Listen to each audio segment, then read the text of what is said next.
Everyone at the luxury restaurant went silent when the wheelchair rolled in. The man sitting in it didn't move, didn't speak, didn't even lift his head. He looked completely paralyzed. A waiter leaned closer and whispered to another staff member. Probably some rich, disabled guy. Put him in the corner. So they did. They pushed him to the worst table in the restaurant, right beside the kitchen door, where plates clattered, chefs shouted, and hot steam blew into his face. No one cared. Until a black woman stood up, walked across the room, and said quietly, "No, he doesn't belong here." The manager frowned. "Ma'am, this is not your concern." She stepped closer to the wheelchair, gently held the handles, and changed his seat. No one in that room knew. They had just moved the most dangerous man in Korea, and someone was about to pay for the humiliation. Velour 88 was not just a restaurant. It was a place where power sat quietly behind wine glasses, the kind of place where billionaires didn't show off. They simply existed. Soft golden lights floated from the ceiling. The piano played something slow and elegant. Waiters moved like shadows, silent and precise. Everything about the place whispered luxury. And at table 17, Maya Johnson sat alone. She wore a simple black dress, no flashy jewelry, no expensive handbag, just calm confidence. But her eyes told another story. They were observant, careful, like someone used to reading danger. Maya wasn't born into wealth. She wasn't part of the elite crowd around her. 3 years ago, she was working 2 jobs just to pay rent. As she had moved across countries chasing opportunity and faced rejection after rejection, people underestimated her, ignored her, sometimes humiliated her. But she endured. Tonight, she finally had something to celebrate. Her company had just closed a major logistics deal. It was her first big success. Her boss had offered congratulations, but she knew something else. She earned it. Every sleepless night, every insult, every closed door. She ordered a simple dinner and quietly looked around the restaurant. A couple celebrating anniversary. A group of businessmen laughing loudly. A politician shaking hands with a wealthy investor. Everyone looked powerful. Everyone looked comfortable. Except her. But she didn't mind. She wasn't here to impress anyone. She was here to breathe. That's when the door opened, and everything changed. And 2 waiters pushed him inside. The wheelchair rolled slowly across the polished floor. The man sitting in it looked calm, too calm. His posture was straight. His suit was expensive but understated. His face sharp, emotionless. But his body didn't move, not even slightly. His hands rested lifelessly on his lap. His eyes were lowered, distant. One waiter whispered quietly, "Why bring him here? This isn't a hospital." The other smirked. "Just park him somewhere." They stopped near the host desk. The manager glanced at him briefly, just 1 second, then looked away. "Put him near the kitchen," he said casually. "He won't complain." And that was it. No welcome, no respect, no dignity. They pushed him across the restaurant, past the premium tables, past the window seating, all the way to the back, right beside the kitchen door, and the worst spot. Every time the door swung open, heat burst out. Chefs shouted, plates clanged, oil sizzled. It wasn't meant for guests. It was meant for storage. They parked him there, no menu, no water, nothing. Then they walked away. A few minutes passed. Guests noticed him. Some stared. Some ignored him. But one table began laughing. 3 businessmen in expensive suits. One leaned back and said loudly, "Imagine paying this much to sit there." Another chuckled. "He probably can't even taste food." The third added, "Or complain." They laughed.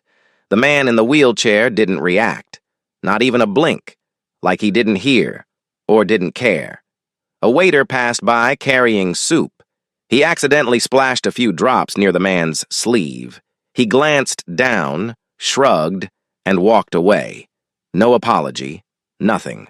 Maya watched everything. Her fork stopped mid-air. Her chest tightened. She tried to ignore it. It wasn't her business. She told herself that. But then something else happened. A busboy placed dirty plates on the wheelchair man's table, thinking it was unused. He stacked them carelessly, sauce dripping, napkins crumpled. The man still didn't move, still didn't speak, still sat silently. That's when Maya put her fork down. She stood up, calmly, no anger, just quiet determination. She walked across the restaurant. The manager noticed immediately. "Yes, ma'am? Is there a problem?" She pointed toward the wheelchair. "Yes." The manager followed her gaze, then sighed. "That table is occupied." Maya replied softly, "That's not a table." The manager forced a polite smile. "We're fully booked tonight." She looked at him. You gave him the worst seat because he can't complain." The manager's smile disappeared. "Ma'am, please return to your table." Maya didn't move. "He's a guest." The manager lowered his voice. "And you're interfering." Maya stepped past him. The room grew quiet. Guests turned to watch. She walked behind the wheelchair. For the first time, the man lifted his eyes. They met hers, dark, sharp, observant, not weak, not helpless. Something about those eyes felt dangerous. But she didn't hesitate. She gently grabbed the wheelchair handles. "I'm moving him!" Gasps filled the restaurant. The manager rushed forward. "You cannot touch another guest," Maya replied calmly. "Then stop me." And she pushed the wheelchair across the entire restaurant. She stopped near the window, the best table in Velour 88. Soft lighting, quiet space.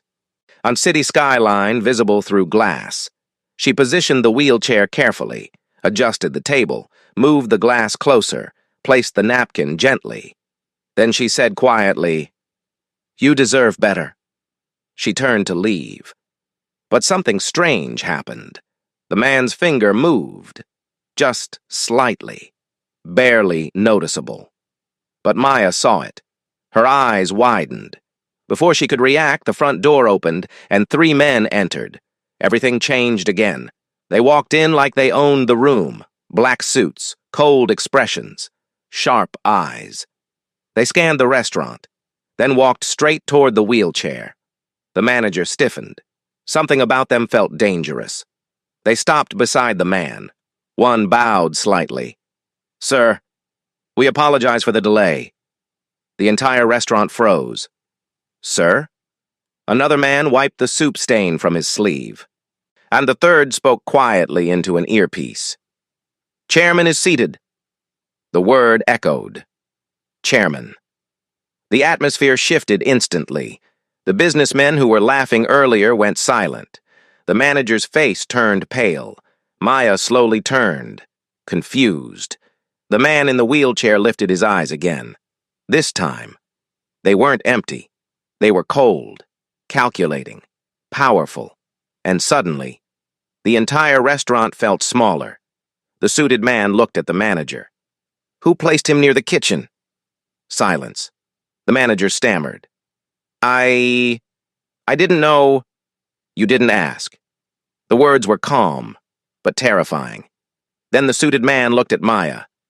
"And who moved him?" Maya raised her hand slightly. "I did." The men exchanged glances. Then they bowed. "Thank you." The entire restaurant gasped. No one understood what was happening, but one thing became clear. The man in the wheelchair was not ordinary, and the night was just beginning. The entire restaurant stayed frozen. No one moved. No one spoke. The 3 men in black suits were still standing beside the wheelchair, their heads slightly lowered, a gesture of respect that didn't match the situation, because the man they were bowing to hadn't moved at all. He still looked paralyzed, still silent, still motionless, but now the air around him felt heavy, dangerous, important. Maya slowly stepped back, unsure what she had just stepped into. The manager wiped sweat from his forehead. I apologize, sir. We didn't realize." One of the suited men raised his hand. Apology accepted, temporarily. The manager swallowed hard. The suited man then looked at the waiter who had splashed soup earlier. Did you clean him? The waiter froze. I didn't think... That's correct, the suited man replied calmly. You didn't think. The waiter's face went pale. The businessmen who mocked earlier quietly lowered their heads. No one wanted attention anymore. The balance of power had shifted, and everyone felt it. Maya quietly turned toward her table. She didn't want to get involved. She had only moved him out of kindness. That's all. But before she reached her seat, a calm voice spoke behind her. Miss. She stopped. One of the suited men approached her. Our chairman would like you to stay. She hesitated. I don't think that's necessary. He insists. Maya looked back at the man in the wheelchair. His eyes were already on her, watching, observing, not threatening, but intense. She slowly returned. The suited man pulled a chair for her. Please sit. She sat across from him, and for a moment. Silence filled the space. The piano music continued in the background. Waiters moved carefully now, almost nervously. Then the suited man spoke again. Our chairman rarely meets people. Maya nodded slightly. I didn't do anything special. You did, he replied. You saw him, when everyone else ignored him. She glanced at the man. His eyes didn't leave hers. Then something unexpected happened. His finger moved again, a small twitch, then another. Maya leaned forward slightly. You can move? The suited man smiled faintly. Limited mobility. Temporary? She asked. We hope so. Maya felt a strange relief. She didn't know why. Maybe because seeing someone treated badly, only to learn they were trapped in their own body, felt heavier. She spoke softly. I'm glad you moved him. The suited man tilted his head. How you moved him? She smiled faintly. Then I'm glad I did. Within minutes, everything changed. The staff suddenly became extremely careful. Fresh tablecloth, premium cutlery, best wine. The chef personally supervised the dishes. The manager kept bowing repeatedly. Guests whispered among themselves. Who is he? Some billionaire? Chairman of what? No idea. But those men looked dangerous. The businessmen who mocked earlier quietly paid their bill and tried to leave, but one of the suited men stepped in their path. Leaving already? They froze. We have a meeting. The suited man smiled politely. Sit. They sat immediately, fear visible on their faces. Maya watched everything. This wasn't normal. This wasn't just wealth. This was power. Controlled power. Silent power. She leaned slightly closer to the suited man. Who is he? The man replied carefully. He prefers to remain private. Is he important? The suited man smiled. Very. Dinner arrived. The waiter placed the plate gently, but his hands were shaking. He almost dropped the fork. The suited man noticed. You're nervous. The waiter swallowed. Sorry, sir. The suited man leaned closer. Relax. He doesn't punish mistakes, only disrespect. The waiter nodded quickly, then left. Maya absorbed the words. Punish, not complain. Punish. That word stayed in her mind. She looked again at the man in the wheelchair. He still hadn't spoken, but somehow, he controlled the room, without saying anything, without moving, just presence. That's when Maya noticed something else. A small scar near his collar, clean, surgical, not accidental, like a bullet wound. Her eyes narrowed slightly. This man had a past, a dangerous one. Just when the tension started easing, another guest arrived, a loud, arrogant man in his 50s.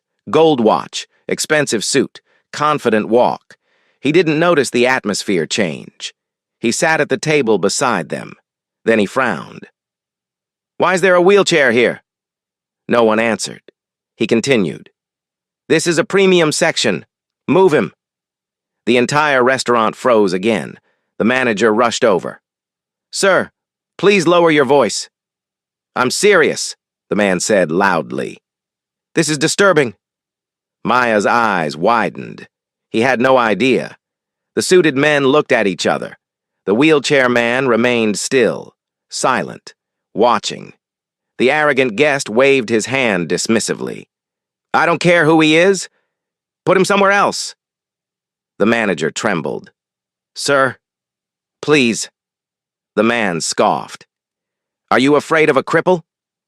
Silence, and heavy silence. Then the suited man leaned slightly forward. What did you say? The arrogant guest smirked. You heard me. Maya felt the tension explode. She looked at the man in the wheelchair. His eyes changed, cold, sharp, deadly calm, and for the first time, he lifted his hand, just slightly. The suited men straightened instantly. Order received. One suited man approached the arrogant guest. Sir, we recommend you apologize. The man laughed. Or what? The suited man smiled faintly. Or, you'll regret it. The guest leaned back. I own 3 hotels. Who are you? The suited man pulled out his phone, made a call. 10 seconds. He ended it, then said calmly, You owned 3 hotels. The man frowned. What? The suited man looked at him. They were just purchased. The guest laughed. Impossible. His phone rang. He answered, and his expression changed, then changed again. Color drained from his face. What do you mean, sold? Silence. He slowly lowered the phone. The suited man spoke quietly. You're free to leave now. The man stood up, trembling. He looked at the wheelchair. Realization hit. Fear followed. He bowed quickly. I apologize. The man in the wheelchair didn't react, didn't blink, didn't move. The guest left immediately. The restaurant was silent again. Maya exhaled slowly. She had never seen power like this. Instant, effortless, terrifying. Maya looked at him again. You didn't even speak. The suited man replied, He doesn't need to. She studied his face. Why were you testing people? The suited man paused, then answered honestly. Because, after the accident, many people changed. Maya understood. People respect strength, ignore weakness, but he had seen the truth. She spoke softly. I'm sorry. For the first time. The man's eyes softened, just slightly. He looked at her. Longer. Then something surprising happened. His hand moved again, slowly, toward the table, toward her. Maya's heart skipped. His finger tapped once, lightly, like a thank you. She smiled, and in that moment, a silent bond formed between a woman who showed kindness and a man the world feared. After the arrogant businessman left, the restaurant never returned to normal. Conversation dropped to whispers. Waiters walked carefully, like they were stepping around explosives. No one laughed anymore. No one stared openly. Everyone understood something powerful was sitting near the window. And it wasn't just wealth. Maya sat quietly across from him, still trying to process everything. And she had walked into this restaurant alone. Now she was sitting across from someone who could buy companies in minutes, someone who didn't speak, yet controlled everything. The suited man poured water into Maya's glass. Our chairman appreciates calm people. She smiled faintly. I'm not calm. I'm just trying not to panic. The suited man almost smiled. That's calm enough. Maya looked at the man again. His eyes remained on her, not uncomfortable, just observant, like he was studying her, trying to understand. And strangely, she didn't feel afraid. She felt trusted. The other 2 suited men stepped away to take calls. For the first time, it was just Maya, the interpreter, and the silent man. The suited man leaned slightly closer. He wants to ask you something. Maya nodded. What? The suited man looked at the wheelchair, and then back at her. Why did you help him? She blinked. That's the question? Yes. She thought for a moment, then answered honestly. Because no one else did. The suited man translated softly. The man in the wheelchair watched her carefully, then his fingers moved again. 2 small taps. The suited man nodded. He says, most people look away. Maya sighed. I know. She paused, then added quietly, I've been invisible before. That caught his attention. His eyes sharpened slightly. The suited man translated. Maya continued, when you're struggling, people don't see you. They judge you, ignore you, underestimate you. She smiled faintly. I guess I recognized it. The man's eyes softened again. For the first time, there was something human in them, something warm. Across the restaurant, 2 guests whispered. I think I know who he is. No. Impossible. I saw him once in Seoul. Who? The man leaned closer. Kang. The other froze. Kang. What? Kang Min-jae. Silence. The second guest's face drained. That's not possible. He disappeared. The first nodded. Exactly. The name spread slowly, table to table. Whispers moved like wind. Kang Min-jae, a name that wasn't spoken loudly, because everyone who knew it understood. Power, influence, danger. Maya noticed the change in the room. People looked at him differently now, with fear, respect, caution. She leaned toward the suited man. Is that his name? The man paused, then nodded once. Yes. Maya repeated quietly. Kang. Min-jae. The man in the wheelchair looked at her. No reaction. But something about the air confirmed it. That was him. The suited man spoke quietly. But you should understand, he wasn't always like this. Maya listened carefully. 2 years ago, he survived an assassination attempt. Her eyes widened. Assassination? Yes. The suited man continued. His convoy was attacked. Professional team, military weapons. Maya felt a chill. What happened? He protected someone. Who? The suited man hesitated, then said quietly, his younger sister. The room suddenly felt heavier. He took the bullet? 3. Maya inhaled sharply. He survived, but spinal damage. Temporary paralysis. Her chest tightened. That's terrible. The suited man nodded. But the world didn't know. We kept it hidden. Why? Because enemies would attack again. Maya understood.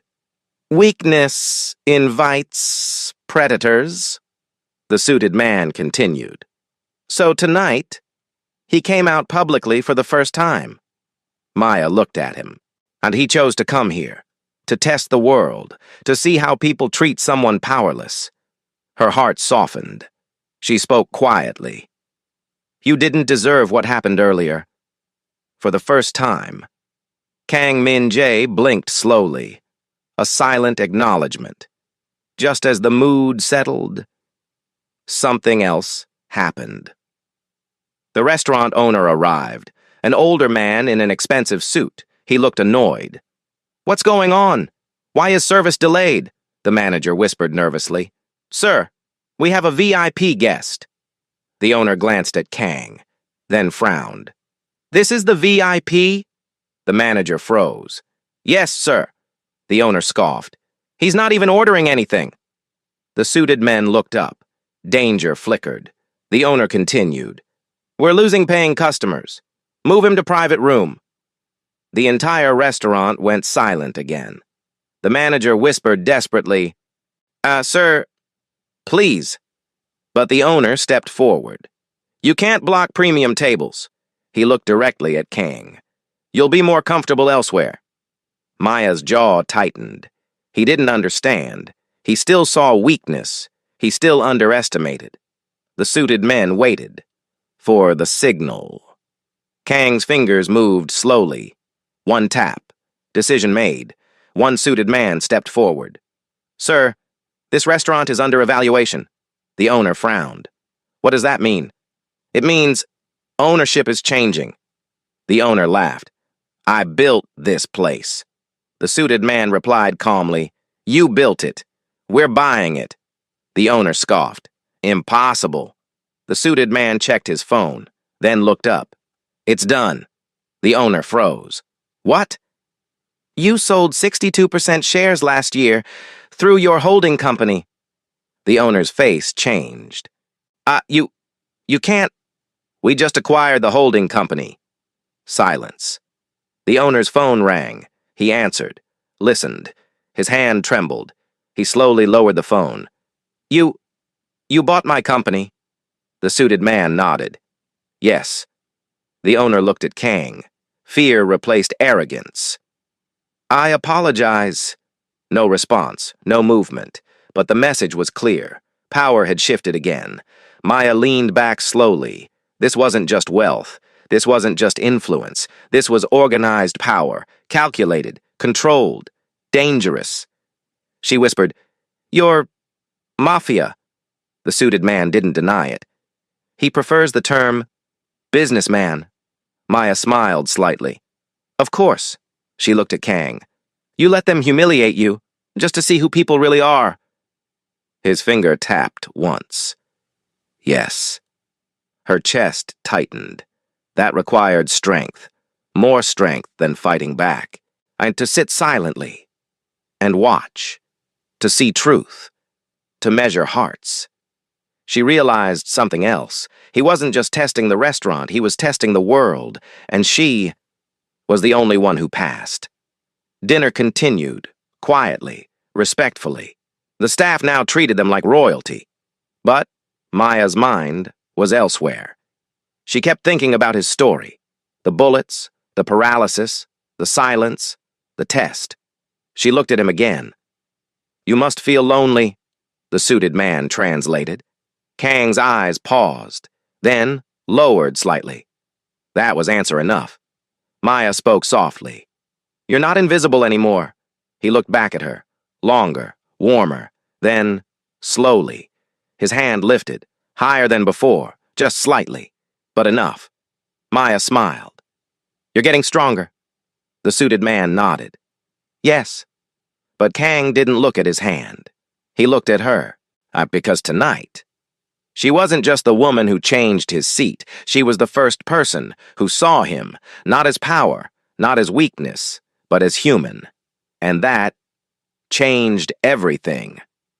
The restaurant had finally become calm again, but the calm didn't last long, because outside, 3 black SUVs stopped. The suited men noticed immediately. Their expressions changed. One touched his earpiece. "Unscheduled visitors." The other moved slightly closer to Kang Min-jae's wheelchair. Protective. Alert. Maya sensed the shift instantly. "What's wrong?" The suited man answered quietly. "Enemies." Her heart skipped. The front door opened. 5 men walked in. Not dressed like businessmen, not dressed like security. They looked sharp, cold, dangerous. One of them smiled when he saw Kang. Well, the rumors were true." The entire restaurant froze again. The man walked closer, slowly, confidently. "You finally came out. Chairman Kang." Maya felt the tension explode. This wasn't humiliation anymore. This was confrontation. The leader stopped in front of Kang. He looked down at him, then laughed softly. "You really can't move." No reaction. Kang remained still, silent. The man continued, "I should thank you. Your disappearance gave us many opportunities." The suited men stood ready, but Kang's finger moved slightly. "Don't act." They obeyed. The man leaned closer. "You know, people said you were dead." He smiled. "I wish they were right." Maya's chest tightened. This wasn't random. This man knew him, personally. The suited man whispered to Maya, "Rival group." Her stomach dropped. Of course. Power creates enemies, and weakness attracts them. The rival leader looked around. So this is where the great Kang Min-jae hides, in a wheelchair. Some guests quietly left, others stayed frozen. The rival smirked. You used to control half the port routes. Now you can't even control your hands. Silence. Heavy. Then he said the worst thing. Pathetic. Maya clenched her fist, but Kang remained calm, still, watching, waiting. The rival turned toward Maya. And who are you? She stayed calm. Just a guest. He smirked. You moved him, right? She didn't answer. He leaned closer. You're kind. But kindness is dangerous around men like him. The suited men stiffened. The rival continued. Because when he falls, you'll fall too. Maya looked straight at him. He hasn't fallen. The rival laughed. He's in a wheelchair. She replied calmly. That's not falling. Silence. Kang's eyes shifted toward her. Something changed, and the rival shook his head. Loyal already. Interesting. Then he turned back to Kang. You know, I could end this now. The suited men stepped forward, but Kang's finger moved again. Stop. They froze. The rival leaned closer. You can't even defend yourself. And that's when it happened. Kang Min-jae's hand lifted, higher than before, slowly, controlled. The rival's smile faded.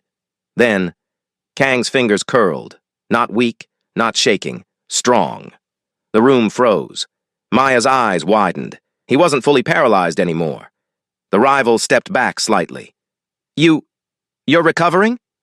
Kang's eyes locked onto him. Cold, sharp, terrifying. Then something even more shocking happened. Kang's voice came out, low, rough, but clear. Did you enjoy my silence? The entire restaurant gasped. Maya's heart pounded. He spoke. The rival's face drained. You can talk. Kang continued slowly.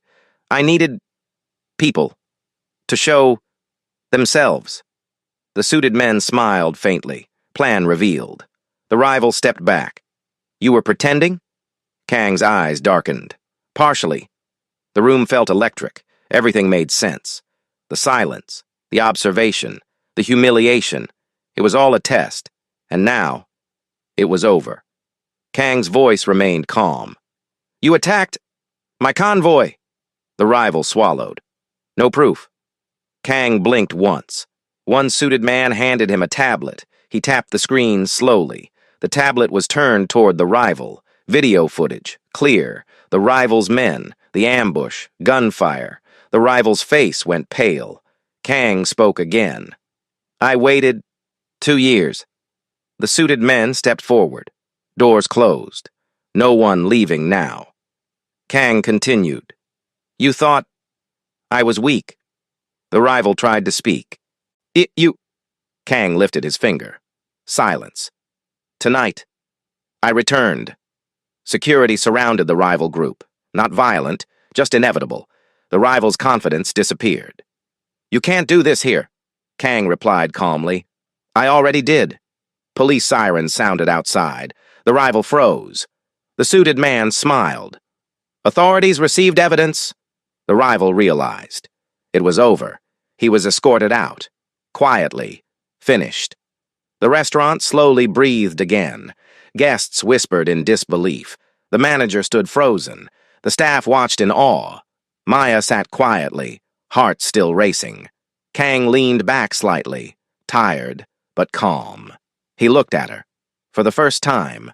Fully. Thank you. His voice was still rough, but sincere. Maya smiled softly. You don't need to thank me. I do. He paused. You moved more than my seat. Her chest tightened, and they sat in silence, peaceful, warm. After everything, Kang slowly reached forward, his hand steadier now. He pushed a card across the table. Maya looked at it. No title, just a name. Kang Min Jae, and a number. If you ever need help, she smiled. I think you're the one recovering? He almost smiled. Still, powerful. She nodded. I can see that. She stood. The entire staff bowed. This time, not out of fear, out of respect. Maya turned to leave, but Kang spoke once more. Will I see you again? She paused, then smiled gently. Yes. She walked toward the exit. Behind her, the most feared man in Korea watched quietly. The woman who changed his seat had changed his world. And for the first time in 2 years, Kang Min Jae didn't feel surrounded by enemies. He felt hope. The night ended, but their story was just beginning.